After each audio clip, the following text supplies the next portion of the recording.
So, Oletilwe, thank you very much for making time to share your insights into the future of leadership. But before we go into the future, can you tell us a little bit about your own background? Where did you grow up? Okay, so thank you, Dr. Nick. I grew up in Soweto. Right. Up until I was about 9 years old, and then we moved to Blagari. Yeah. So partly Soweto and in Blagari, but I'm a Joburg girl.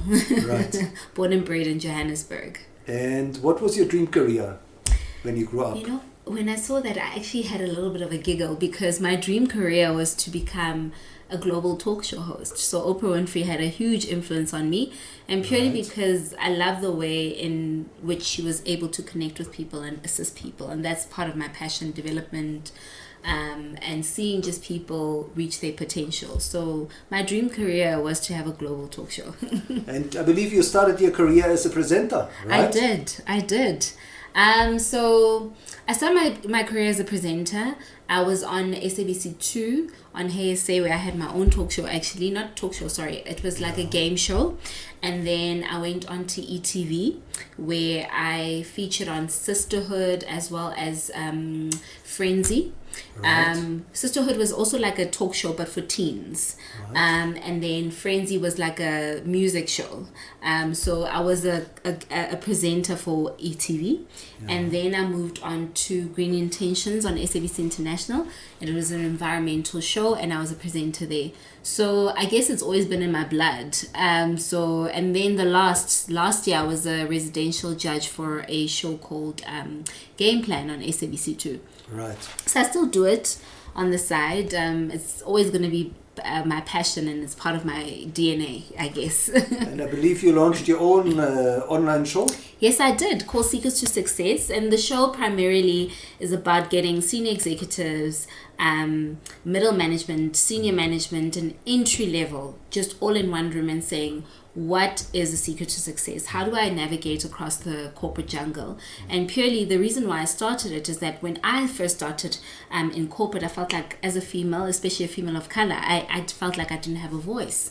And so I was the first to sort of go into the corporate field in my family. Majority of my mom and my dad were teachers, so I had to figure out the corporate world on my own. Right. And I wish that I had someone to sort of hold my hand and just show me that this is how you actually navigate the corporate jungle. I was very privileged to have a mentor who assisted me along the journey, and I truly wouldn't be where I am without her. Can you tell us who is your mentor? So I've got a few, Right.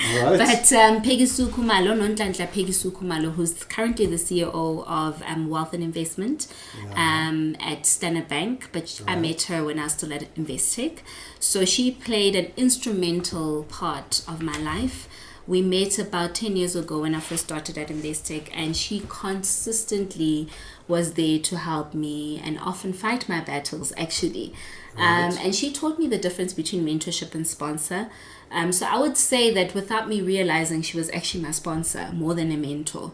Right. And she taught me the value of, when you get into the corporate world, it's not good enough to just have performance currency, but you also have to have relationship currency. And I think most people don't actually realize that. They just think if I put my head down and work really hard, someone will notice me, and that's not the case.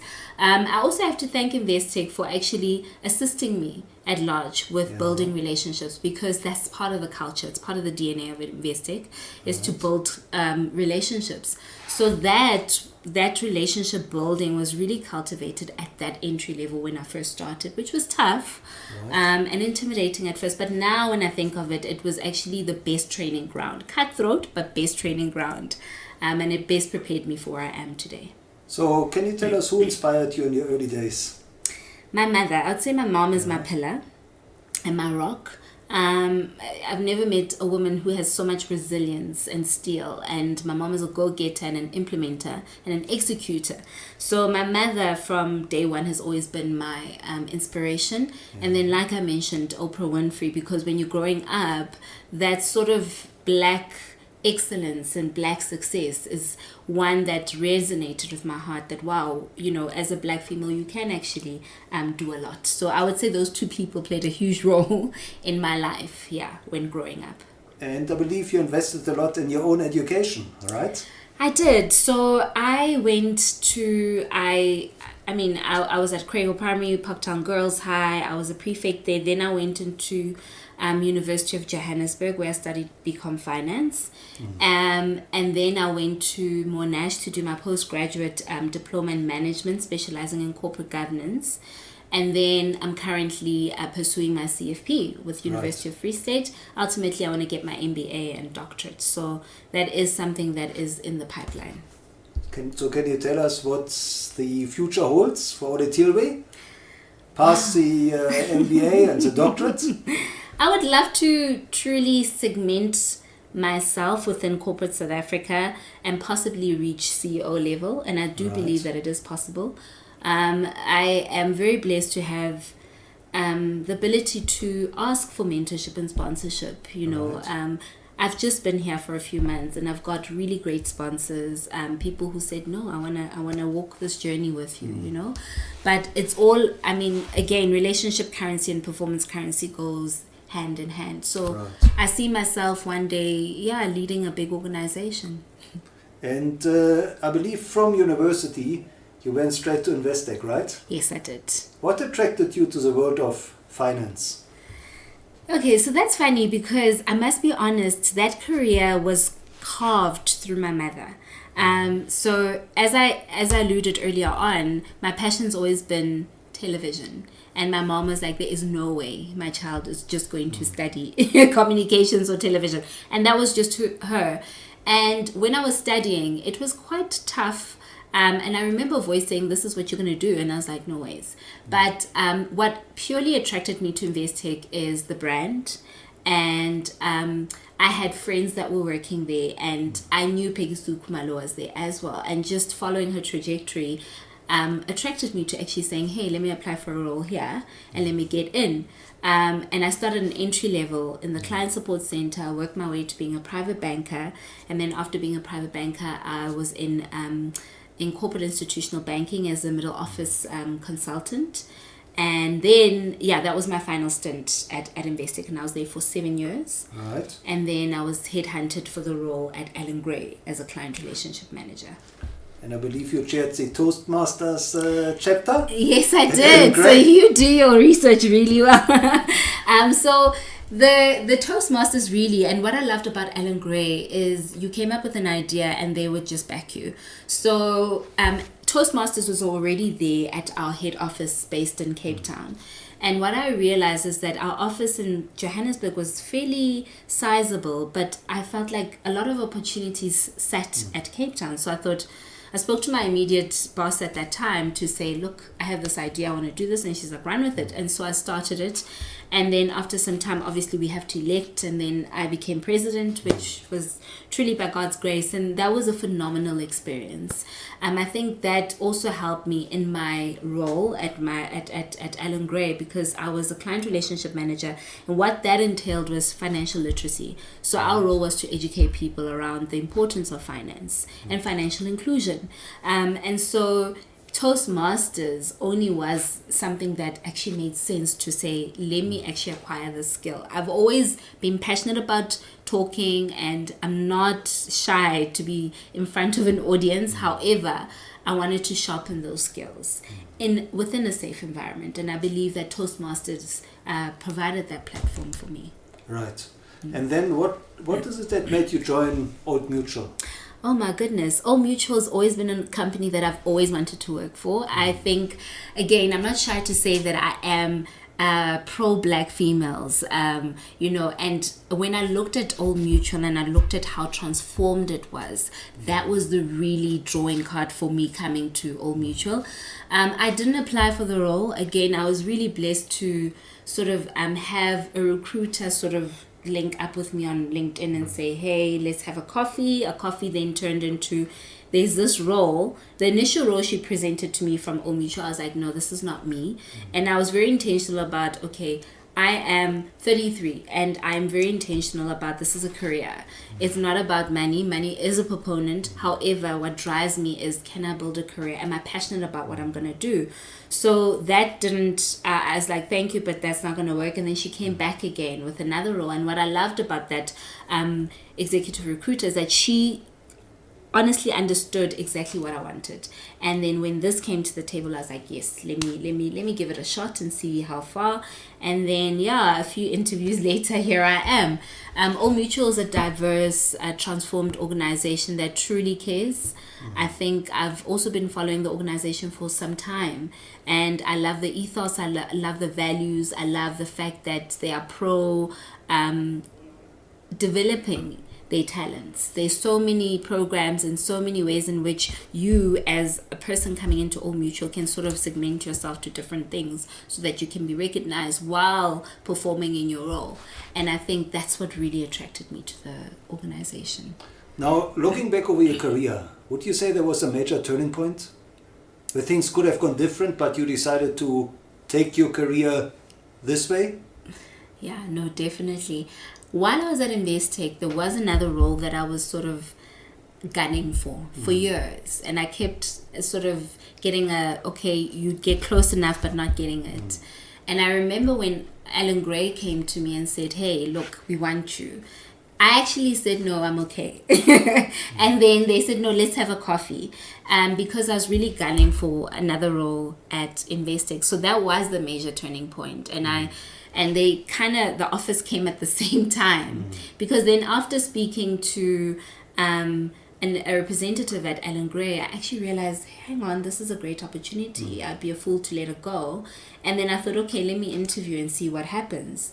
And so when they came at the same time, where sort of Alan Gray was like, here's an offer. But Investec hadn't given me the offer, but I knew it was kind of, when you have a sense that, okay, this is kind of mine, because I'd gone to the final leg, was meeting the director and everything. So it was kind of like almost mine. So for me to make that decision was the turning point for me.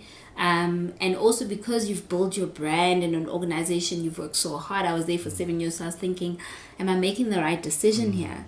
So I think that was the most turning point for me, and it worked well. It worked out for me. Yeah. And tell us, Oletilwe, what is driving you today? Sure. So many things are driving me, but I think what is core and true to myself and to my heart is my daughter. I have a 5-year-old daughter. And she's truly my reason for living rather. I think I don't want her to have the same sort of story I had when I came into corporate South Africa. I want her to come in and see a transformed picture. And I think that's what's driving me to say, if we don't do it, then who will? It is a tall order, and I think it goes hand in hand with, finding the right people with the right work ethic, etc., but also organizations being comfortable to open up, opportunities. So I think that's my main drive, is my 5-year-old daughter. Right. Now, looking into the future, and I know it's a big question, but what does the future of leadership mean to you? I think the future of leadership is something that truly excites me. I think there's a lot of hope, even though our country is in a bit of a dire situation, and it's very tempting to sort of leave and say, I'm out. Our economy is not doing so great, and it's a tall order. But for me, and I know I have these discussions with my uncle in particular, who is saying, no, you need to go outside, and I will, but I definitely want to come back and sort of plow back into this country. The future here is great. There's so many people doing so many amazing things, and I love the fact that I'm seeing a lot of females sort of coming together, whereas before in the past it was almost like we're pulling each other down, and I mean across all races. It was almost like people feeling like, I want that seat at the table. And now the shift that I'm seeing is that there's enough room for us at the table. So it's almost like women coming together and saying, how do we help each other to get to the top? Right. So that excites me, and that gives me hope that there's a great future for people here in South Africa. And tell us, what have you learned from your own journey? Is there one quality that you would consider most important for building future leaders? I think resilience and self-belief. That is of paramount importance. I think resilience, because you will get some resistance along the way. They always say, and I don't believe that I've made it, but they always say that the higher you go, the lonelier it becomes, right? And so I think that's where the element of resilience comes. Or if you are shifting or moving careers, it's not always easy to adjust. So it needs someone to sort of be focused and know their end goal whenever they come into any organization, that this is where I want to end up. And at all costs, I will get there. No matter what resistance or no matter what I'm thrown with, I will get there. And you'll see that the universe and God will put everything together and align everything for you. However, it would be silly of me to say you won't get challenged. You will get challenges along the way. And I think that's why I'd mentioned Investec being a fantastic training ground, because for a young person coming into corporate, that was quite, it was quite high cutthroat. So it was almost like, and that was the best for me to say, I need to learn to swim. But I think if I didn't have resilience and if I didn't have self-belief, I could have sort of gave up along the way. Yeah. And when you speak to aspiring leaders, what is it you tell them about social media? How should they handle and navigate social media to build their own leadership brand? I think social media is a powerful tool that one can use, and often people don't actually realize the power of social media. I think if it's used in the right manner, then it can get you recognized very easily. I think obviously there's different mediums of social media. I particularly don't like Twitter, but for my own personal reasons. But I am quite a fan of LinkedIn. LinkedIn is a powerful tool. I think LinkedIn gives you the power to follow individuals that you aspire to become. It allows you to connect with the right individuals. It allows you to get exposure within the company that you're in. If you then start inviting the right peoples to say, hey, this is who I am. Outside of All Mutual, I'm also involved in 1, 2, and 3. And I found that most of my opportunities came through someone in the organization seeing that, hey, this girl actually does all of this outside of the company. Let's give her more opportunities. And you just see everything aligning. But I think people just think, I'm just going to put my profile on LinkedIn and then pray to God that something happens. But no, it is a way in which you can position yourself as an individual and as an organization. It's just a powerful tool. I truly am in love with LinkedIn. Right. Yeah. Now, can you tell us, if you were to design a curriculum for future leaders, what are the new skills you would want to factor in? Ooh, that's a good one. The new skills that I'd like to factor in. I think entrepreneurship is also key. I mean, we're all leaders in our own, in our own rights. But I think if we all focus on, I just need to go into corporate, climb up the corporate ladder. Not everyone is designed in that manner. And I think in the state in which the economy is in, we need more entrepreneurs. So I think, yes, there is entrepreneurship, but I don't think like on the field entrepreneurship is introduced. And also like networking.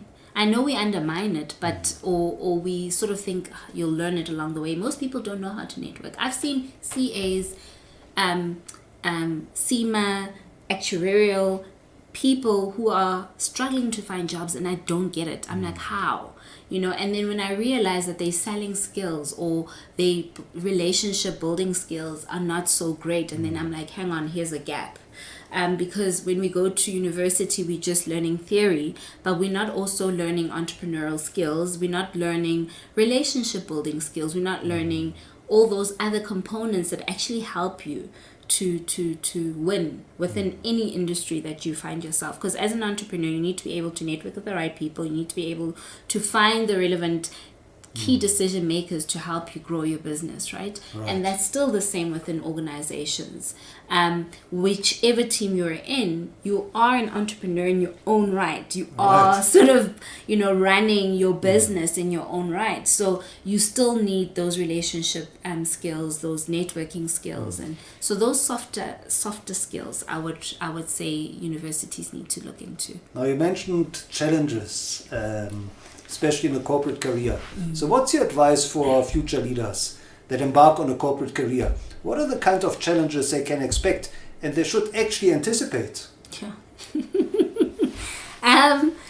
I think there's so many, but if I have to single out one, is that trust is something that is, I think, don't be naive when coming into corporate South Africa. You need to know yourself. You need to believe in yourself, as I said before. But I think what they need to look out for is not everyone can be trusted. And you need to find your tribe when you come within corporate South Africa or any industry. And once you find your tribe, then you can sort of grow together and build together. Not everyone wants to see you succeed. And so sometimes I think that's where the resilience component comes in. And also just learning how to do your job very effectively and in a very smart way as well, which will then free you to do other things that you want to add to your role. Because like I said, doing your role alone is just not going to cut it. But if you do your role and get yourself involved in other things, it helps you to get recognized quicker than just putting your head down and just saying this is what I'm employed to do. So I think they need to be careful and be resilient, and just to know that when coming into any working environment, that you don't just tell everyone everything. Right. Now, as a mentor to future leaders, can you maybe share a success story or two where you mentored an upcoming leader and that person took your advice to heart? Sure, yes. I can think of two individuals. One is a lady that I met through my mother, actually. So like I said, my mom was a teacher for many years. And this lady came and she matriculated. In fact, my mom fought for her to get into a certain high school. I'm not sure if I can mention it, but for free. And then she got full colors. I mean, she was extremely bright. And then my mom was like, you have to mentor her on. And then I was like, okay, fine. And then I got her an Investec bursary, and then she got it and she passed with flying colors, and she did become accounting. And then she had to reapply again for the CA program, sat with her, helped her to sort of sell herself. And then every step she was going, I was with her holding her hand. Right. She then became part of the CA program, and today she's a CA. She's bought her mom a house, she's bought her mom a car, she's bought herself a car, she's staying in Cape Town. And young, bright, upcoming leader who is going to break boundaries with no doubt. So that's someone that truly holds, someone I hold truly in my heart, because I learned a lot from her too. And I think, education and mentorship and sponsorship is truly the game changer, and it is the equalizer, basically. Right. The second lady that I mentored, Disetso, who's also someone who's really dear to my heart. She went to I met her actually at a school where my dad used to teach for over 30 years. So I started a mentorship program called Owning It Too, and I adopted a school in Soweto called Moletsane Secondary. That's where I met her. I spoke to the principal, said, give me 15 of your best. Best, not only academic, you can give me a 70, 65, but someone who's well-rounded as well. I want to work with, individuals that are well-rounded. And from there, this was someone that really stood out for me, and she really went out of her way. Lost her mom in matriculated with flying colors, went to Wits University and did clinical medical practice. So she got 79% as an average, missed it with 1%, and then they said she couldn't she couldn't go the direct way of becoming a doctor. So she did a detour. Then she passed that, but then she graduated with the clinical medical practice degree last year. However, she then felt in order for her to continue, because there was an exam that she had to write and she didn't do so well with that, in order to go into second year of medical studies, and then it didn't go so well, she'd have to start the degree all over again, and I was like, look, you need to then decide what you really want. And she decided, no, I'm going to go accounting. So she started a second degree. She's in her first year at Wits University, again got a bursary. So I can't claim everything. I must be honest. It's through the grace of God that when you are given a or when you have a mentee, it's a two-way relationship, and you learn as much from them as you imparting the knowledge. And if she didn't listen, then she wouldn't be where she is. So I can't take the glory. I have to say that all these mentees sort of took what was given to them and ran with it. So yeah, those are the two success stories I can think of. Now, Oletilwe, are there any role models of leadership that you encountered maybe in your career, maybe in your environment, in your community, that you believe future leaders can learn from? Do you mind saying that again? Are there any? Role models of leadership. Are there any role models of leadership? Role models, yeah. There's so many. There's so many role models of leadership. I think for me, a true leader is someone who wants to lift as they rise. And there's so many people who've done that for me personally and other people. I've mentioned Peggy Sue. Right. Her stories from humble beginnings to the CEO of, wealth and investment at Standard Bank. Right. But I think and I can think of many as well. Our HR director, Oletilwe Mogashoa here at Old Mutual, is a phenomenal leader who truly just gives back.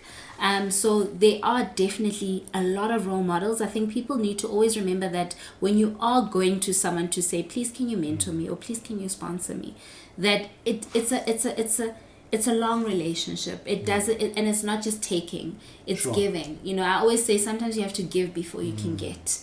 You need to get someone to actually trust you, because like I said, trust in these organizations is something that's is important. They need to understand that, okay, who are you? Why are we doing this? So you always have to have your 2 minutes elevator pitch. Right.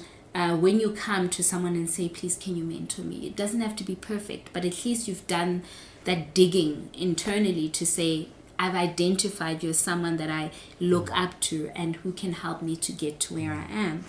So yes, there's definitely a lot of role models that I look up to. Right.